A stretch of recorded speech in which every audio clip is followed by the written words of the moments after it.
Presidenti serb Aleksandar Vučić deklaroi se Serbia nuk do të heqë dorë nga rruga e saj europiane, por do të shkojë në Moskë më 9 maj.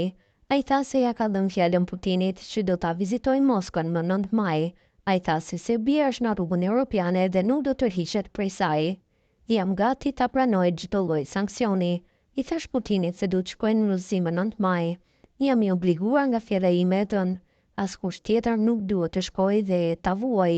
Unë do të shkoj, përveç nëse nuk e di se çfarë ndodh ose nuk e di se çfarë kërcënimi drejtohet Serbisë, tha Vučići. Serbia do të mbetet në rrugën europiane edhe pas kësaj.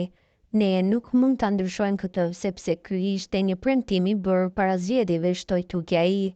Komisionierja për zgjerimin e Bashkimit Evropian Marta Kos ka paralajmëruar të mërkurën se Serbia do të ketë vështirësi të mbetet në binar drejt anëtarësimit në BE, nëse presidenti i saj, Aleksandar Vučić, e viziton Moskën javën e ardhshme. Kos tha se megjithatë i takon Vučićit të vendosë nëse dëshiron të shkojë apo jo në Rusi. Vučić ka thënë se do të marrë pjesë në paradën e ditës së fitores më 9 maj dhe se do të takohet me presidentin e Rusisë Vladimir Putin në Moskë. Për herë të parë që nga fillimi i pushtimit të plotë të Ukrainës nga Krimea, ajo e përsëriti se Serbia si kandidate për anëtarësim në BE duhet të ketë politikat e saj plotësisht në përputhje me politikën e jashtme dhe të sigurisë së Brukselit deri në kohën e pranimit.